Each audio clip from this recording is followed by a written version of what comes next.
बादशाह आलम साहब, सवाल आपसे बहुत सीधा, बहुत सपाट। ये क्यों आप लोगों को याद आया अब जब सीमांचल में चुनाव आया है कि वोट बंटना नहीं चाहिए? ये एकता का संदेश दे रहे हैं आप लोग, ये मजबूती का संदेश दे रहे हैं? और अगर दे रहे हैं तो फिर पूरे चुनाव में ये क्यों नहीं बोला आपने जगह जगह जाकर कि वोट बंटना नहीं चाहिए? देखिए सर, ये सिर्फ सीमांचल का चुनाव नहीं हो रहा है, ये 2025 का बिहार में बदलाव का चुनाव हो रहा है। हाँ। जो 20 साल से यहाँ जो है सरकार चल रही है, उसको इस बार बिहार की जनता वहां से उखाड़ फेंकने के लिए ये चुनाव करवा रही है वहां। और जनता एक तरफ से भाई जिसकी आप बात कर रहे हैं, वो सीमांचल से सिर्फ बिहार में सरकार बनती बिगड़ती नहीं है, और जगह भी उनके कैंडिडेट खड़े थे, लेकिन उनका ये 6 तारीख को क्या हश्र हुआ वो रिपोर्ट आ रहे हैं, वो आप देख रहे हैं कि जो मतदाता एकजुट होके, तो मुसलमानों का वोट कहीं नहीं बट रहा है, एकजुट होकर वो महागठबंधन के साथ जा रही है। ये 121 सीटों पर ये जो है रुझान देखा जा रहा है, तो इसकी चिंता करने की इन्हें जरूरत नहीं है। ये अपना देखें, हर इलेक्शन में ये उसको जो है जाति धर्म मजहब के नाम पर इलेक्शन जीतना चाहते हैं। तो ये चुनाव इस वक्त मुद्दों के ऊपर हो रहा है बिहार में, रोजगार के ऊपर हो रहा है, पलायन के ऊपर हो रहा है, हेल्थ के ऊपर हो रहा है, लॉ एंड ऑर्डर पे हो रहा है, घोटालों के ऊपर हो रहा है। तो इस पर बात ना करके वो जो है एक नैरेटिव ऐसा सेट करना है मीडिया के थ्रू भी कि सीमांचल में ये हो रहा है, सीमांचल में वो हो रहा है। सीमांचल में कुछ नहीं हो रहा है। उनके 2020 में जैसे आपने बताया 5 एमएलए उनके आए थे, वो 4 एमएलए आज महागठबंधन के साथ हैं। वो 2 एमएलए तो कल रोक पाए सीमांचल के अंदर, तो वो वोटर को क्या रोक पाएंगे?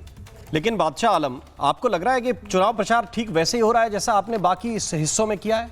ये मैं मान गया कि पूरे बिहार का चुनाव है, केवल इन 24 सीटों का चुनाव नहीं है, लेकिन क्या पैटर्न वही है? क्या समाजवादी पार्टी के सांसद वहां पर जाकर इस बात पर जोर नहीं दे रहे, खासतौर से मुस्लिम सांसद जो अलग से बुलाए गए हैं प्रचार के लिए, इकरा हसन है, अफजाल अंसारी हैं, वो कह रहे हैं कि वोट नहीं बंटना चाहिए, वोट नहीं बंटना चाहिए। तो भाई बाकी जगहों पे क्या दिक्कत है? वहां भी कहिए कि वोट नहीं बंटना चाहिए, कि खाली वही नहीं बटेगा 24 सीटों पे।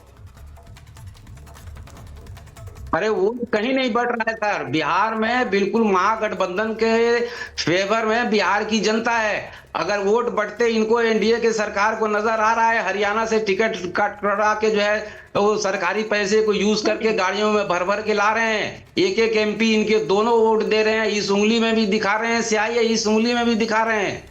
और इलेक्शन आयोग को जो है इन्होंने मैनिपुलेट कर रखा है, वो एक पार्टी के लिए इलेक्शन कमीशन यहाँ काम कर रहा है बिहार के अंदर। ये बिहार की जनता देख रही है, और एकजुट होके जनतंत्र का जो है आपने कि आसिफ सोहेल को मैं थोड़ा सा इन कराना चाहता हूं इसमें, इसके बाद मैं नीरज जी के पास जाऊंगा। आसिफ सोहेल, कहीं वोट नहीं बट रहा तो इतनी आक्रामकता क्यों दिख रही है आपको सीमांचल के चुनाव प्रचार में? अरे सारी पार्टियां अपने प्रचार एक मिनट आलम साहब, देखिए आलम साहब, ये अमित शाह हो रहे हैं, आसिफ सोहेल कह रहे हैं आ रहे हैं कट्टा की दो जी जी जी, मैं आ रहा हूं बादशाह आलम, बादशाह आलम थोड़ा सा सब्र कीजिए, थोड़ा सा सब्र कीजिए। बहुत सारे मेहमान मेरे साथ हैं, सबको मैं इन करा लूं, फिर डिबेट ओपन करूंगा, मुझे जरा बताइए आसिफ सोहेल, ये क्यों इतने आक्रामक हुए जा रहे हैं कि बात चरमपंथी से शुरू हुई? तो रुकाइए, मैं बोलूंगा फिर। जी जी बोलिए। जी सर, बिहार का और सीमांचल का चुनाव जो सो एक बीजेपी वर्सेस आरजेडी नहीं है, आरजेडी वर्सेस कांग्रेस नहीं है, कांग्रेस वर्सेस एएमआईएम नहीं है। सर, बिहार का चुनाव उस नौजवानों के लिए है जो रोज जद्दोजहद कर कर ट्रेन से बाहर जा रहा है। पूरे हिंदुस्तान के हर स्टेट में बिहार का नौजवान काम के लिए जा रहा है, क्योंकि बिहार के अंदर काम नहीं है, नौकरी नहीं है। रही सीमांचल की बात, सर सीमांचल के अंदर आप मजहब को मत लाइए। सीमांचल में लोग अस्पताल चाहते हैं, फ्लड कंट्रोल चाहते हैं, तालीम चाहते हैं। तो देखिए आज वहां पे वो पिछड़ा है, लोग उसको निगलेक्ट किया गया है।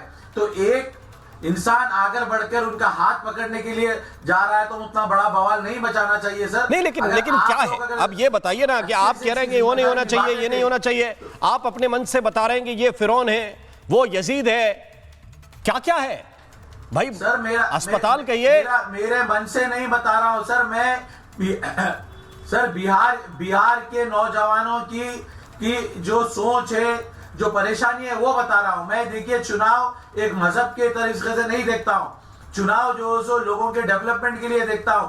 लोगों को देखिए, हो सकता है आरजेडी ने और बीजेपी ने रोड बनाए हैं सर, पर यहाँ पे तालीम देने में, नौकरी देने में फेल हुए ना सर। आप देखिए, आप लोग जो लॉकडाउन से लेके अभी तक आज बात हैदराबाद की बता रहा हूं मैं, करीब लाखों के बिहारी लोग हमारे पास। लेकिन सवाल इसी बात को लेकर तो पूरा महागठबंधन ये सवाल पूछ रहा है कि अगर ये सड़क बनानी है, अगर ये अस्पताल बनाना है, अगर दवाई की व्यवस्था करनी है, तो आप क्या कर लेंगे वहां पे?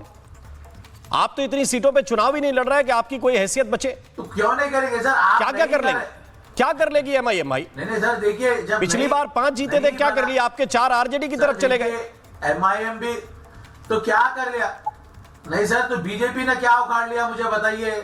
आरजेडी ने क्या कर लिया है मुझे बताइए आप? देखिए, ये चेयर बदलने की सियासत बिहार के अंदर है। लोग चेयर बदलने के लिए नहीं, सियासी रंग बदलने के लिए नहीं, लोगों को उनको जो उनका हक चाहिए, उनकी हिस्सेदारी चाहिए। नहीं तो खुल के क्यों नहीं कह देते भाई? खुल के कह दीजिए कि वोट काटने चाहिए सर। खुल के कह दीजिए कि वोट काटने हैं।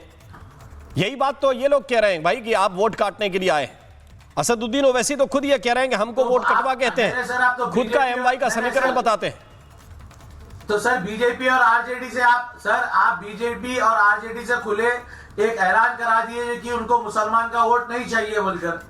आप बताइए ना, आप सिर्फ वोट इलेक्शन के दौर पर आके हमदर्दी बताएंगे, उन लोगों को तकलीफ देंगे, जुल्म करेंगे, वोट लेने की बात करेंगे।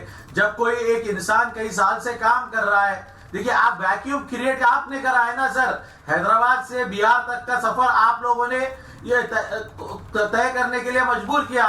आप अगर वहां पे काम करते थे, आप सीमांचल में या चाहे दूसरे बिहार के इलाकों में, मैं कोई मुसलमान की तारीफ नहीं कर रहा हूं, मुसलमान को जो ठीक है। अब मेरे साथ फराज किदवई साहब है, मैं उनके पास चलता हूं। फराज किदवई साहब, तो मैंने आपको ये इतना जोर क्यों लगाना पड़ रहा है आपको सीमांचल में? अफजाल अंसारी गाजीपुर से वहां प्रचार कर रहे हैं, इकरा हसन समाजवादी पार्टी की सांसद वो वहां प्रचार कर रही हैं। फोकस केवल एक है कि वोट कटने ना पाए, तो इतना जोर क्यों लगा रहे हैं? राम जी, देखिए, हम एक लोकतांत्रिक देश में रहते हैं और लोकतांत्रिक व्यवस्था में जब कहीं चुनाव होते हैं तो उसमें हमको बाबा साहब के संविधान ने यह अधिकार दिया है कि हम बंगाल में भी प्रचार करें, बिहार में भी करें, उत्तर प्रदेश में भी करें, दिल्ली में भी करें, सब जगह करें। तो जोर जाहिर सी बात है। और जब इलेक्शन होता है, प्रधानमंत्री जी तो मुझे लगता है कि जिला पंचायत के चुनाव में भी जोर लगाते हैं, तो हम क्यों ना बिहार में जाकर के जोर लगाएं। दूसरी बात, अभी बात हो रही थी कि आई ओवरहर्ड के बिहार में क्या होगा सरकार बनने के बाद। तो एक हमारे यहाँ बाराबंकी में एक बहुत बड़े शायर हैं, उस्मान मिनाई साहब, वो थोड़े बहुत नजूमी भी हैं। उनसे पूछो कि उस्मान भाई इस इलेक्शन में क्या होगा, तो वो शेर कह देते हैं, या किसी चीज़ में भी पूछिए कि क्या होगा तो शेर के जरिए वो बोलते हैं।